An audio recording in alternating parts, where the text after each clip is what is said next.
After 14 months, my physician sent me to get an MRI. They found something called an ependymoma, a rare spinal cord tumor. What happens when you've been doing the same type of work for almost 2 decades and suddenly life throws you a wake-up call that changes everything? It puts you in a present moment like nothing else. You don't know day to day how much time you'll have on this earth. That's Glenn. He's an executive level sales leader, and he's also been fitness focused for most of his life, so he never imagined that he'd have this type of health scare.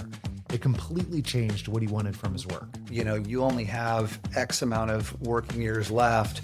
Let's make darn sure that you're doing something again that is very well aligned with your mission, with your vision in life and your values. So what was the problem? Well, turns out the work and organization Glenn was in didn't fit his values. There just seemed to be missing elements, so missing pieces of the puzzle that weren't in play. The real question is, how did he go from misaligned values all the way to work that did fit? In the right sales environment, representing the right product, at the right company with the right mission, vision, values, which again, I didn't realize how critical that was. Okay, here's the twist.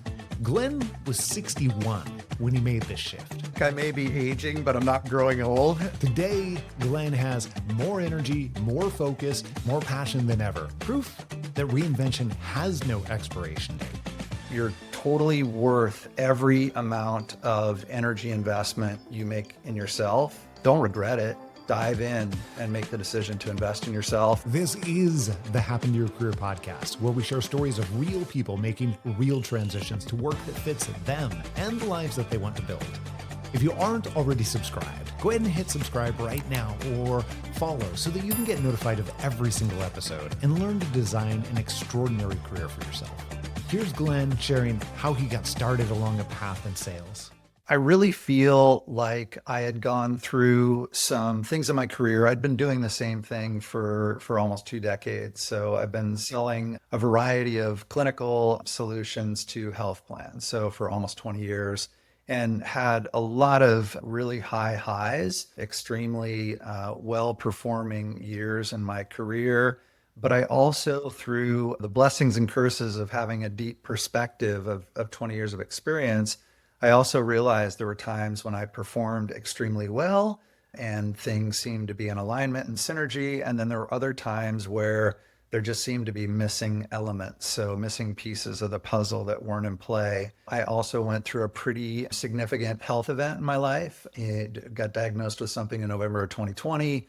Had a big surgery in March of 2021. And not that I didn't have a really good perspective on life and a perspective of gratitude, but that event most definitely got me to focus on things a little bit more differently. So it was probably at that point that I started evaluating my career and just really wanting to make sure again that things at work were in alignment with my core values and my strengths, and most certainly providing the opportunity to do really meaningful work for good people. I had back pain for about a year, couldn't figure out what it was. Finally, after 14 months, my physician sent me to get an MRI, and unfortunately they found something called an ependymoma, which is a extremely rare spinal cord tumor. So it doesn't grow on the spine, it grows in the cord canal. And that was just like a, holy cow moment. Definitely, I'm a very problem solving type of individual. So immediately I'm like, all right, how do we fix this? How do we get through it? And that put me into a place of,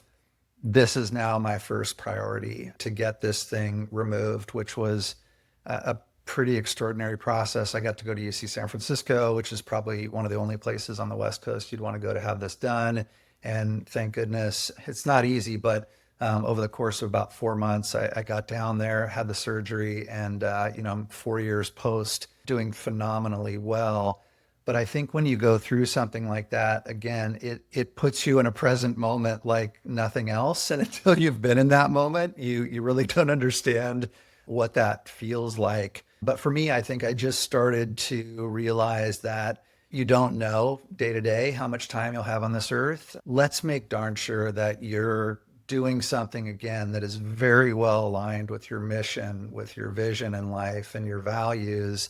I knew what that meant conceptually, but I don't think I had defined it to the level that I was able to do when I started listening to your podcast and I started to actually go through the program because you can reflect on it by yourself, but until you've got a feedback loop, it's difficult to see what that really means in the workplace. And I think that one of the things that I know about you is you are a pretty big biker. So you take health pretty seriously.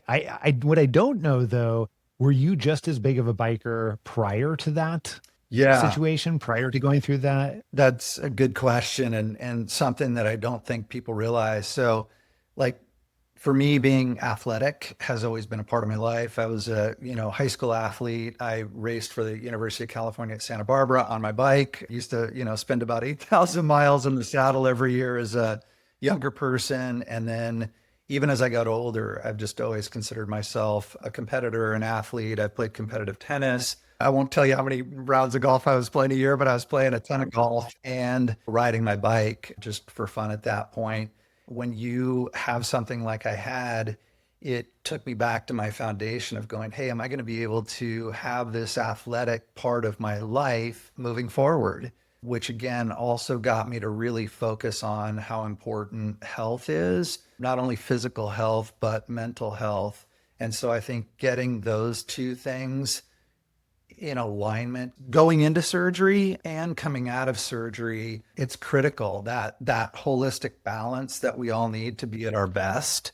I was focused on it before pretty well, and I'm focused on it now afterwards to probably even a higher degree. But yeah, I think without physical health and activity for me, I would just feel kind of incomplete. So it was important to recover as much of that as I could, which thankfully I have. Yeah. And I can definitely identify with that in terms of if that's not there, it feels incomplete. I think as individuals, right? Like if something has been a part of our life and a part of who we are, if something like that is automatically just removed or taken away temporarily and the fear of not getting it back, again, I think you value to a higher degree, to a higher level than you might have done before. So yeah, for me, it was incredibly important to get that back as who I am and then to be the best that I can for my kids. I'm active every single day doing something. Thank goodness I can do that. Changing directions on you a little bit here. What do you feel like originally drew you into sales way back when? I think I knew I was more of a promoter, Scott, than maybe what you would term a typical salesperson. I really enjoy sharing with other people things that I feel are of benefit, things that may be enjoyable, ways in which we can live a fuller life. But I think I was drawn to sales because there were also performance elements to it. I know this has been huge in my whole life. Like when you're performing, when you're training for different events, when you're very structured in your thinking about an outcome that you want to have, I think for me, sales was a pretty natural progression to say, how can I bring those performative elements that I like physically into my professional work? And then I just feel like I have a curiosity mindset as well. Like I love to solve problems. I'm a completionist, so I like to see things through. And again, I think these inherent foundational elements of my personality are a pretty complementary fit to most elements in sales. I won't say absolute 100% alignment, but really good in the right sales environment, representing the right product at the right company with the right mission, vision, values, which again, like I didn't realize how critical that was. I remember when you and I first got to meet, that was a big driver for you wanting to do this next change in an even more intentional way. Totally. Because you'd had some great experiences and you'd also had some experiences where it didn't feel like that right environment for sales. And you didn't get to perform in the way that you're great at. Yeah, absolutely. I mean, I think one of our first conversations together was me kind of sharing frustration around that. And again, I think it's twofold. So I think the first part of that is sometimes as an individual like myself, you're not just trying to please people, but you're trying to, again, solve a problem. And so for me, I think there were a couple of opportunities that I accepted And I knew there were some concerns there, at least red flags going on in my mind about, is this the right opportunity for me? Am I aligned? And because again, I wanted to solve a problem and I felt like I could potentially fit in there, I accepted positions. What I learned was I was putting myself into positions where there wasn't that synergistic element of me being a totally good fit. And it wasn't that I wasn't being very transparent and honest with who I was. It was that some of these other individuals just had a completely different take on how they were going to run the business and some of the values that were expressed. Again, for me, what I learned, and it was really through like the Clifton Strengths assessment part of the course, I think is super cool. Again, from a self-discovery perspective, not that it was an aha moment, but just that there were so many things that were confirmed about my personality and total reinforcement. And one of the things that still sticks with me, I had a couple sessions with Petchel, who's, really interesting person. And she listened to me pretty carefully. And she's like, you went against some of the things that are non-negotiable for you from a moral perspective, from a values perspective. And I was like, you're right. And we all have reasons why we do certain things and accept certain jobs. But I think it's so important to have those non-negotiables for yourself and to know that there just can't be a compromise there, or it's not going to ultimately work out as well as it could if they weren't there, if there was better alignment. So for me, that was like, it doesn't seem like a breakthrough moment, but it was. It was like, hey, Glenn, do not compromise. These things are what make you unique. These things are what make you credible and empathetic in the marketplace when you are selling and representing products.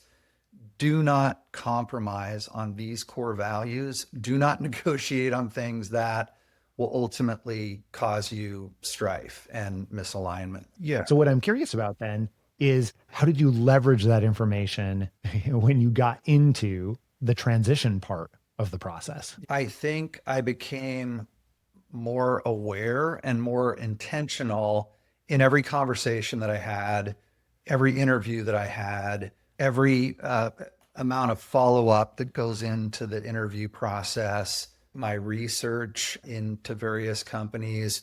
All of that was just much more focused and much more intentional.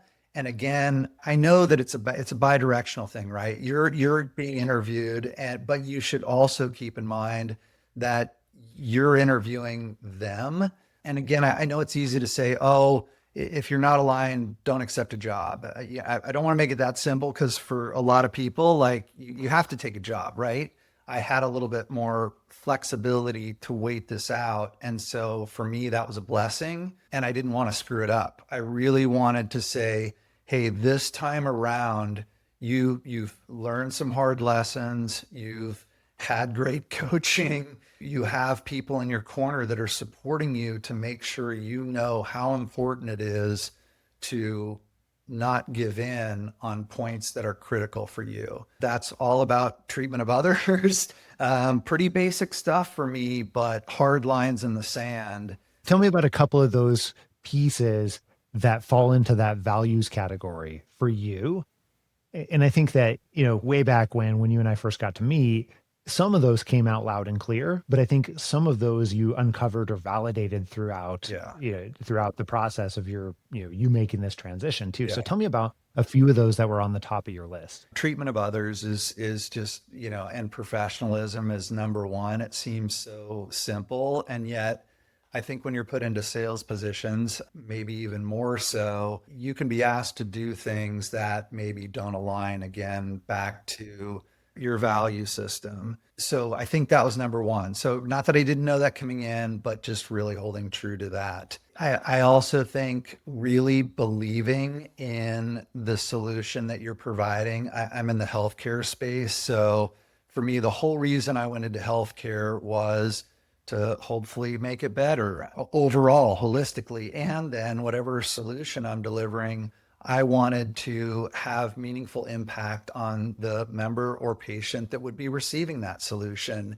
And so I was even more deep thinking around that, saying, because I've sold analytics, I've sold, a bunch of different things where yes, it's having an impact and it's a positive product, but you're kind of a little bit removed from the end patient.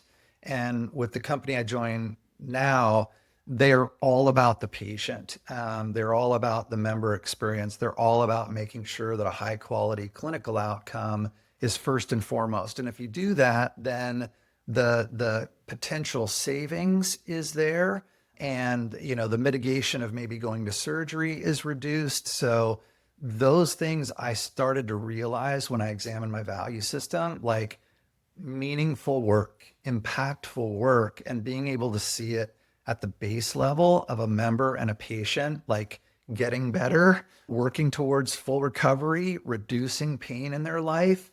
I had gone through that with my recovery from the ependymoma, well over a year of like figuring out how to take my first steps and going through physical therapy, both in the hospital, at home, in a brick and mortar location for like a year.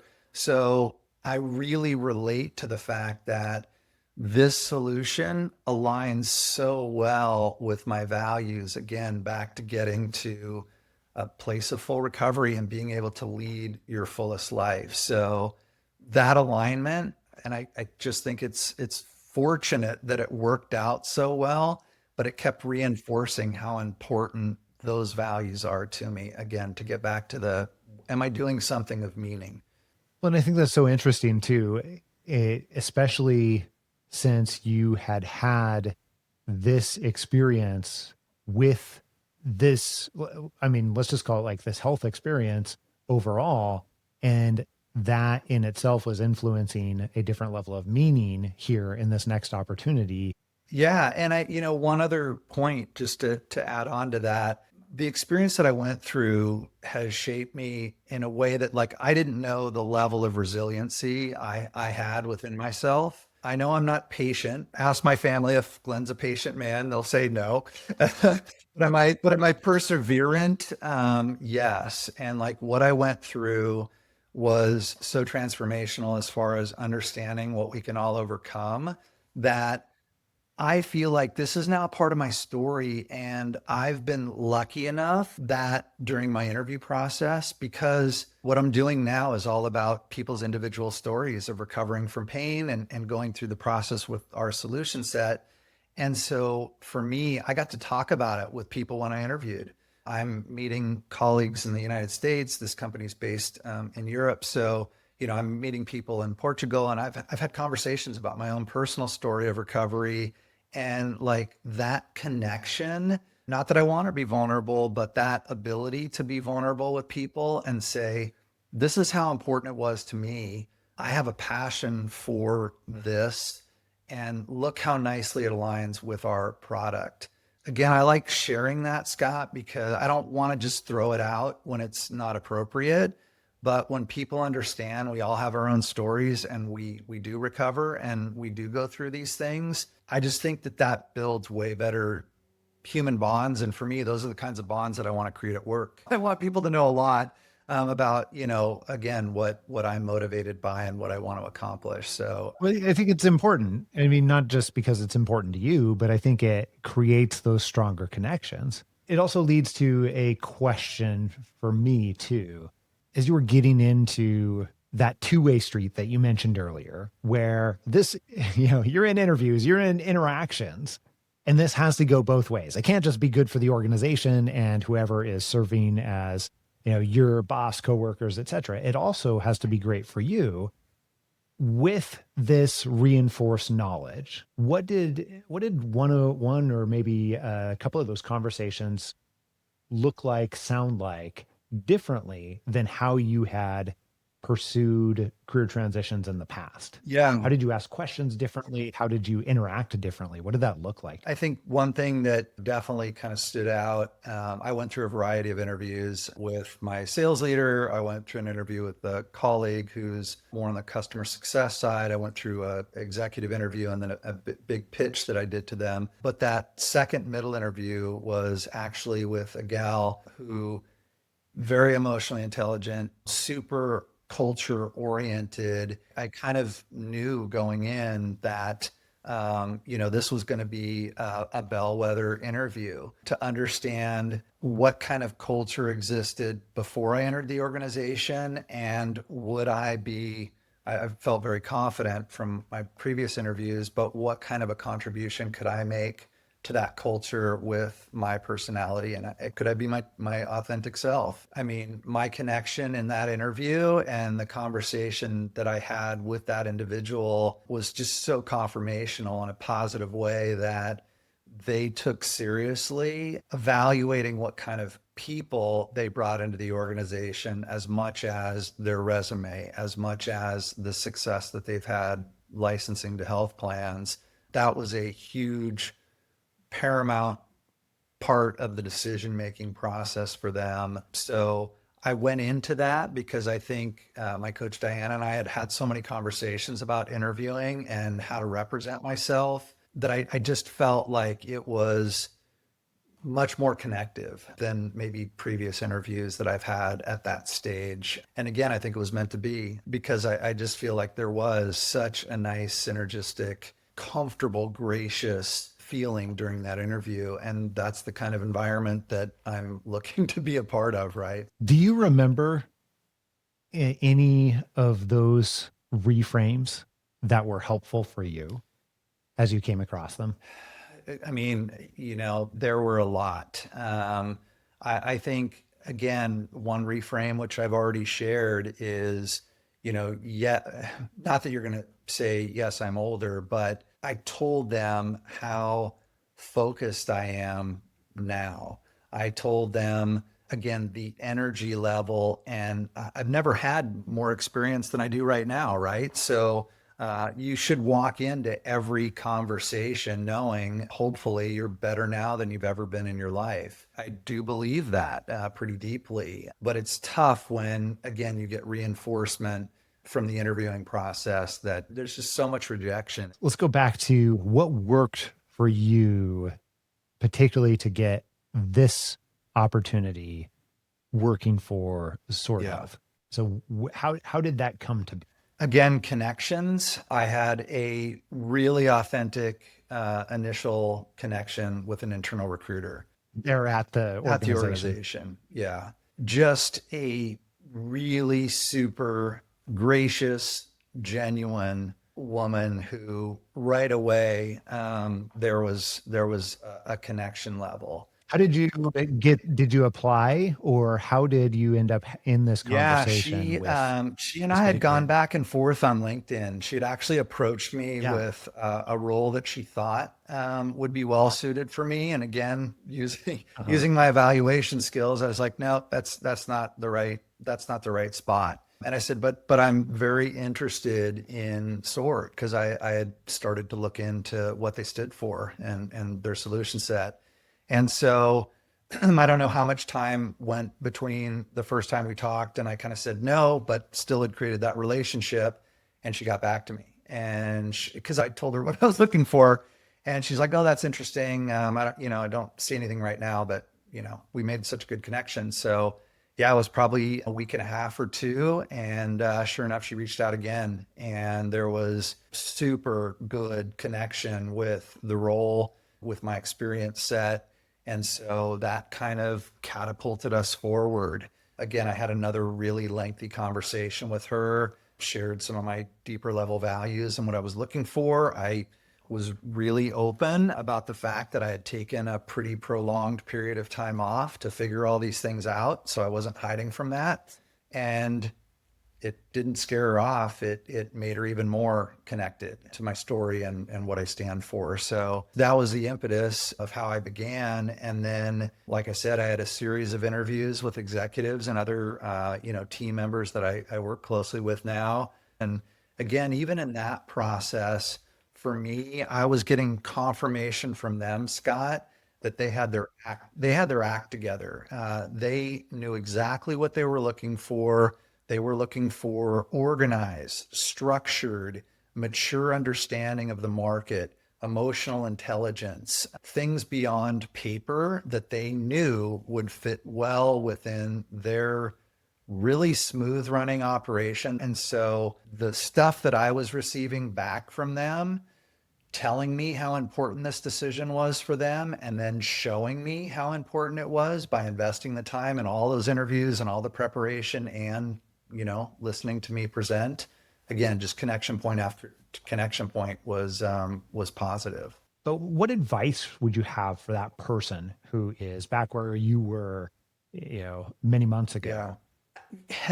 So I'll kind of steal this, and I don't know who said it in one of your podcasts, because there were different like statements that people made that I'd listen when I was on my bike, or I'd listen when I was walking, and somebody would say something, and I'm like, man, lock that away. And I can't remember who it was, but they were talking about the story they'd like to tell their kids or their grandkids when they're older about how they lived their life and how they pursued things in their professional portion of their life. And they said, like, I want to be proud of that. We all want to be proud of what we do each and every day. And I am proud of my life. I have 2 wonderful kids. I've been married for a long time to an amazing person. But for me, that was the other thing that I kind of wanted to feel like, the runner that comes across the finish line with his hands up versus crawling across the line, Yeah. And so for me, that's what drove me to keep going, even when it was frustrating, was to say, not that I want to leave a legacy, but I want to be consistent with who I am, which is always trying my absolute best, always being more interested in trying and failing than shriveling away and giving up. So my advice to anybody is to kind of keep those things in mind, that you're totally worth every amount of energy investment you make in yourself. And if you need a resource like this, like coaching, that can get you to a place that you're striving to be, don't regret it. Dive in and make the decision to invest in yourself. And then you'll have a team of other people that are helping you through the tougher times. Because there's even a plan, I know the plan to reach out to people when it gets tough, right?